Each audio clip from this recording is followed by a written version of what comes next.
On the one hand, there's a laissez-faire view, which comes from the French meaning leave it alone. That laissez-faire view says that if the government stays out of the market system, then the market system will produce ideal results. Everybody will be happy, we'll have full employment, everyone will be as well off as they can possibly be. Opposed to that, there's a view that says that, well, capitalism works fine sometimes, but it's very dangerous. It has booms and busts, it's volatile, it can sink into depressions, it creates inequality, it creates poverty. So in order to have a market system, you have to have a strong public hand to regulate it and to kind of control it. This conflict between these two views goes back and forth over time, but the Great Depression was this tremendous event which essentially destroyed for many decades the view that laissez-faire was okay.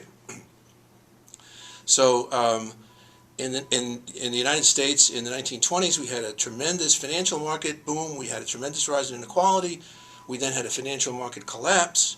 Following that, we had a collapse in the real economy in which GDP fell by almost a third and unemployment went to 25%. And we stayed within that collapsed system for a decade, really. We didn't get out of it until World War II. So in that period of time, Keynes published his major work, The General Theory, in 1936, and essentially presented his view of why things went wrong. And his view had always been that things can go wrong, that investment is volatile, financial markets are volatile, capitalism is capable of producing these collapses and not getting out of them. And he also produced his theory of policy, or what the government should do to get out of this situation. So if businesses won't spend money on investment goods because there's no markets, no one can buy, profits are low to non-existent, and if households can't spend money on consumption goods because people aren't working, there's 25% unemployment, incomes are low, people are frightened, no one wants to spend anything extra.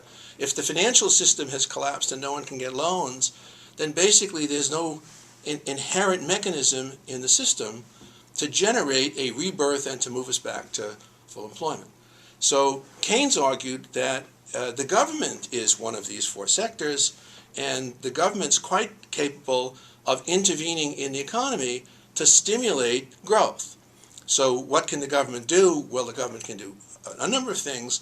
The Federal Reserve can try to make loans easier to get, interest rates low. But in a situation like the 1930s, with massive unemployment and massive excess capacity in business, really the government's the only person who can kind of come in and spend money and get the system moving again. So the government, in fact, after 1932, did spend money and had deficit spending and had programs to stimulate the economy, including the direct employment of millions of people in the Civilian Conservation Corps and the Works Project Administration. And this helped create a regrowth, an increase in growth in the economy from 1934 through 1937. But it wasn't big enough to do the job, and the government, as it's kind of doing today a little bit, was looking and saying maybe we shouldn't accumulate too much debt, maybe we shouldn't run deficits that are too large, and so we'll cut back and we won't spend so much money. So by the time that we got to 1939, the unemployment rate was still 17 or 18%, and we never got out of this depression until World War II.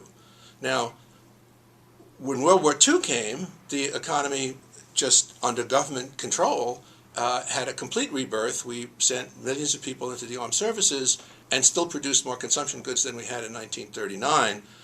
And the combination of the Depression and World War II, I think, convinced almost everyone that the laissez-faire view was completely faulty. And Keynes was right. And moreover, not only does laissez-faire economics not guarantee that the economy will work well, in a situation like the 1930s, it generates political instability and revolt and unrest, and it scares everyone in the society.